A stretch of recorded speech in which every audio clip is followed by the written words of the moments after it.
जैसे ही movie start होती है, हमें एक टीम को दिखाया जाता है जो एक केव में रिसर्च कर रहे होते हैं। वो ज़मीन के 1000 फीट नीचे थे। यहाँ इन्हें एक बहुत पुरानी केव मिलती है जिससे ये काफ़ी खुश थे। पर कुछ देर बाद ही उन्हें उस केव से कुछ अजीबोगरीब क्रिएचर्स की आवाज़ें आने लगती हैं। तभी चमगादड़ जैसे दिखने वाले ये क्रिएचर्स उस टीम पर अटैक कर देते हैं और कुछ ही देर में वो उस टीम को मार देते हैं और अब ये अर्थ सरफेस के ऊपर आ जाते हैं। फिर हमें एली को दिखाया जाता है जो अपने कानों से सुन नहीं सकती थी। एली को उसके आसपास के बच्चे बहुत चिढ़ाया करते थे। वो अपनी फैमिली से इशारों यानी साइन लैंग्वेज में बात करती थी। रात को एली अपनी फैमिली के साथ डिनर कर रही होती है। वो सब बहुत ही खुश थे और एक दूसरे से बातें कर रहे थे। तभी टीवी पर न्यूज़ आती है कि पूरे यूएस में चमगादड़ जैसे दिखने वाले क्रिएचर्स ने हमला कर दिया है। ये क्रिएचर्स सब कुछ डिस्ट्रॉय कर रहे हैं और इंसानों को मार कर खा रहे हैं। टीवी पर खुद को सेफ रखने के तरीके भी बताए जा रहे थे। इनसे बचने के लिए खुद को अपने घर में लॉक करना पड़ेगा और बिना आवाज़ निकाले शांति से रहना पड़ेगा ताकि ये क्रिएचर्स किसी की आवाज़ ना सुने। ये बात सुनकर सब लोग घबरा जाते हैं। एली कहती है कि ये शहर तो बहुत ही नॉइजी है, यानी यहाँ बहुत शोर होता है। इस तरह तो हमारा बचना बहुत मुश्किल हो जाएगा। तो क्यों ना हम कंट्री साइड में जाकर रहें जहाँ पर खामोशी हो। वो सब चलने की तैयारी करने लगते हैं। उनका नेबर ग्लेन भी उनके साथ चलता है और वो रास्ते में आने वाले क्रिएचर से बचने के लिए अपनी गन भी साथ ले लेता है।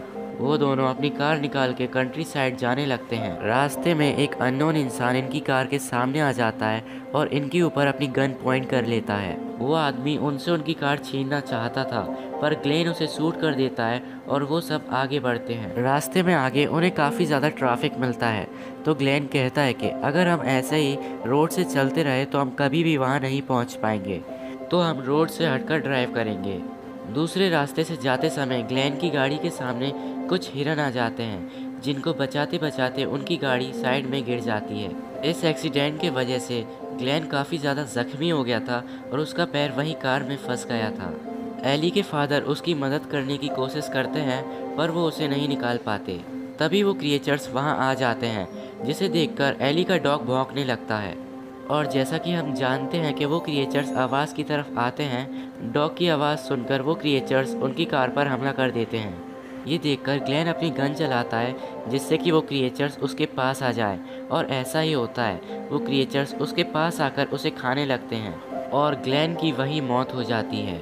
फिर वो क्रिएचर्स वापस से उस डॉग की आवाज़ सुन के उसके पास जाते हैं और उनकी कार पर अटैक करने लगते हैं। एली के फादर सोचते हैं कि इस डॉग की वजह से हम भी मारे जाएंगे, इसलिए वो ना चाहते हुए भी उस डॉग को कार के बाहर निकाल देते हैं ताकि इससे उनकी जान बच सके। ये देखकर एली रोना शुरू हो जाती है, लेकिन अब उनके पास कोई और चारा भी नहीं था। अब क्योंकि उन लोगों को साइन लैंग्वेज में बात करना आता था तो उनसे कोई भी शोर नहीं होगा और वो उन क्रिएचर से बचे रहेंगे। यहाँ से ये लोग पैदल आगे बढ़ने लगते हैं। कुछ दूर जाके उन्हें वहाँ एक घर नज़र आता है। इस घर के चारों ओर ऊंची फेंस लगी हुई थी। अंदर से एक बूढ़ी औरत बाहर निकल कर आती है। वो अपनी गन से उन्हें शूट करके भगाने की कोशिश करती है पर उसकी आवाज़ से वो क्रिएचर्स उस बूढ़ी औरत पे हमला कर देते हैं और कुछ ही देर में उस बूढ़ी औरत की भी मौत हो जाती है। उस बूढ़ी औरत का पूरा घर खाली था तो वो सब डिसाइड करते हैं कि वो उसी के घर में रुकेंगे। उस घर के बाहर एक ड्रेनेज पाइप था जिसमें एली के फादर जाते हैं। वो अपनी फैमिली से भी ऐसा ही करने को कहते हैं, लेकिन जब एली और उसका भाई उस ड्रेनेज पाइप से जाते हैं तो वहाँ उनकी मुलाकात एक बहुत ही पॉइजनस स्नेक से होती है, तो वो वहाँ से आगे नहीं बढ़ सकते। पर स्नेक की आवाज़ सुन के वो क्रिएचर उस स्नेक को मार देता है। जब एली की मदर उस ड्रेनेज पाइप में जा रही होती है, एक क्रिएचर आके उनके पैर में काट लेता है। वहीं एली के फादर को एक आइडिया आता है। वो वुड चिपर मशीन को ऑन कर देते हैं और उसकी आवाज़ सुनकर वो सब क्रिएचर्स उसके पास आने लगते हैं और वो फैमिली जल्दी से उस ड्रेनेज पाइप के थ्रू उस घर के अंदर चली जाती है।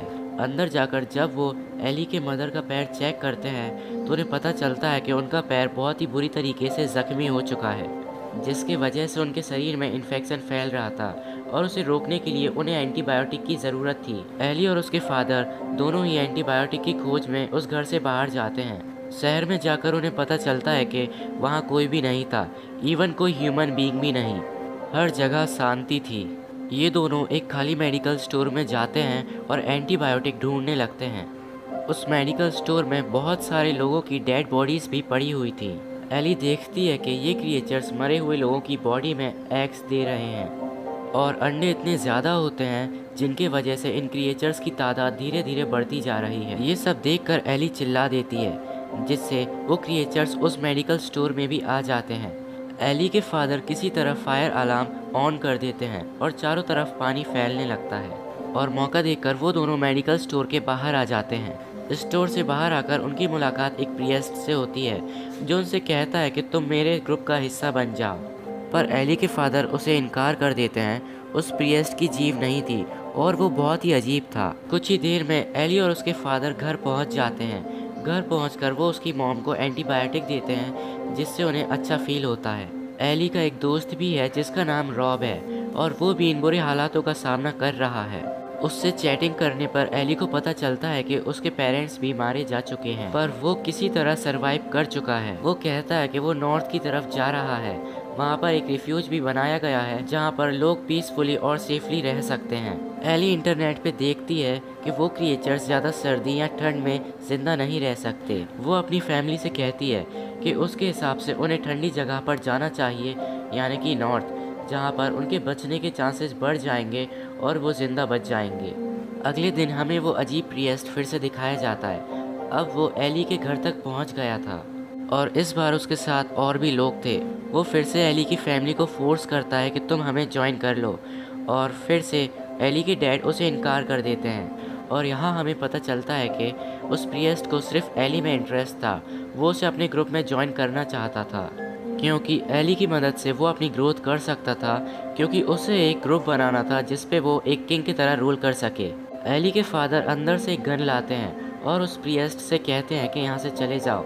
ये सब देख के प्रिएस्ट और उसका ग्रुप वहाँ से चला जाता है। उसी रात हमें एक छोटी बच्ची दिखाई जाती है जो एली के घर के बाहर खड़ी थी और वो पूरी तरह अकेली थी, इसलिए एली के पेरेंट्स उसे अपने घर के अंदर ले लेते हैं। वो उस बच्ची से बात कर रहे होते हैं कि तभी एकदम से बहुत सारे अलार्म बजने लगते हैं। वो सब एक ही समय पे बजना शुरू हो गए थे, जिसके वजह से बहुत ज़्यादा शोर हो रहा था।